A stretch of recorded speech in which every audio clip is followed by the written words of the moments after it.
Mada ya siku ya leo inasema hivi, stop thinking. Inasema aje? Stop thinking. Wacha kufanya nini? Wacha kudhania. Stop thinking. Haleluya. Na fungu kuu ambalo tunaangazia ni kitabu cha Wafalme wa Pili 5 fungu la 11. Kwa wale mnafahamu, hicho kisa ni cha kawaida, tunakielewa, kisa cha Naamani. Naamani alikuwa mwenye ukoma na akaambiwa mahali atapata uponyaji Israeli. Basi akaja kutafuta uponyaji. Alipofika pale Israeli, nabii wa Mungu Elisha akatuma ujumbe, akamwambia vile angefanya ili apate nini? Uponyaji. Akamwambia afanye nini? Ukisoma fungu la 10. Nani atasomea fungu la 10?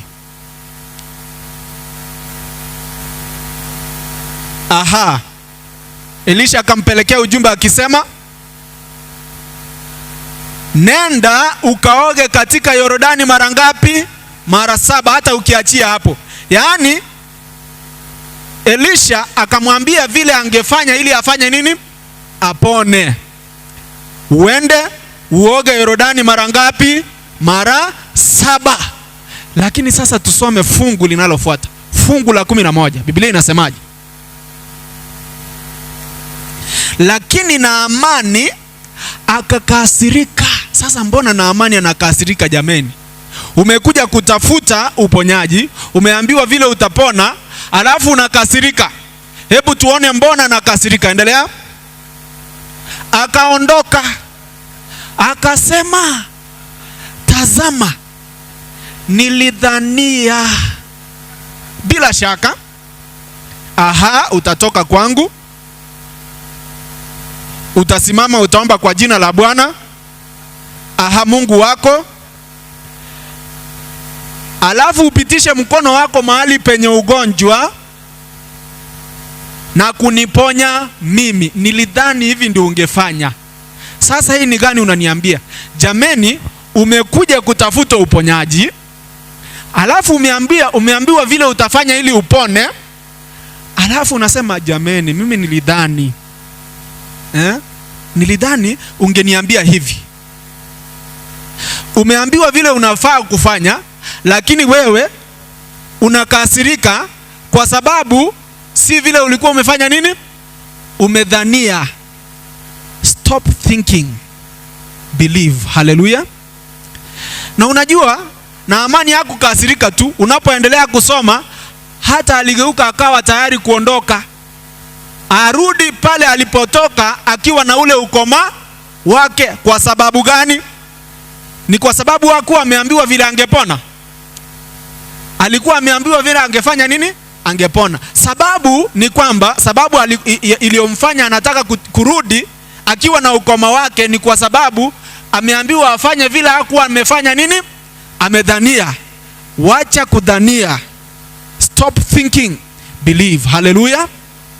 Hebu angalia, tusome kitabu cha Isaya 55 fungu la 8 na la 9. Tuone pale vile Biblia inasema. Isaya 55 fungu la 8 na la 9. Kumbuka mada yetu inasema stop thinking, wacha kudhania. Biblia inasema, maana mawazo yangu sio mawazo yenu, wala njia zenu sio njia za nani? Zangu. Asema nani? Asema Bwana. Tulia hapo kwanza. Bwana ana mawazo yake, na anasema hayo mawazo yetu sio mawazo mawazo yake sio mawazo yetu, na njia zake sio njia zetu. Endelea. Kama vile mbingu zilivyo juu sana kuliko nchi, ndivyo njia zangu zilivyo juu sana kuliko njia zenu. Tazama, sikia, mawazo ya Mungu yako juu sana kuliko yetu. Sasa swali, Ni mawazo gani yanafaa kutimia katika maisha yako? Je, ni mawazo yako ama ni mawazo ya Mungu? Mawazo ya nani? Lakini nikwambie Wakristo, tunapenda sana kusinikisha kwamba mawazo yetu yafanye nini? Yatimie. Badala yake inafaa kwamba mawazo ya Mungu yatimie, maana hata Biblia imesema kwamba mawazo ya Mungu ndio yako juu zaidi kuliko yetu. Haleluya. Tazama, huyu Naamani karibu arudi na ukoma wake kwa sababu alilokuwa akifikiria alijafanya nini? Halijafanyika. Unajua, kuna watu hata wamekuja katika maombi haya wakidhani kwamba nitaendesha maombi haya kwa njia fulani.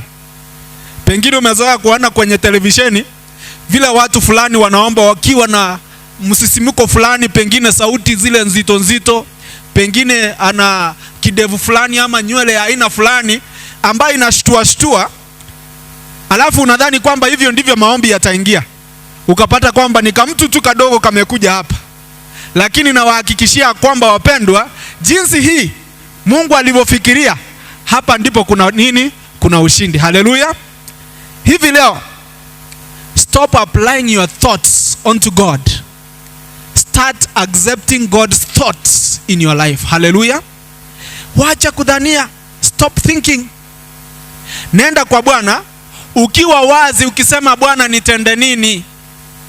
Unaposoma Matendo ya Mitume 9 fungu la 6, baada ya Paulo kukutana na Yesu, anauliza, what will you have me to do, Lord?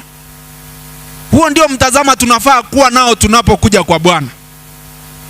Sababu mambo yetu yamekwama ni kwamba mara nyingi tunataka akili zetu ama kudhania kwetu kutimie. Badala yake inafaa kwamba akili za Mungu ama kufahamu kwa Mungu kutimie katika maisha yetu, maana Biblia imesema kwamba your thoughts are not my thoughts and my thoughts are higher than your thoughts. Hallelujah.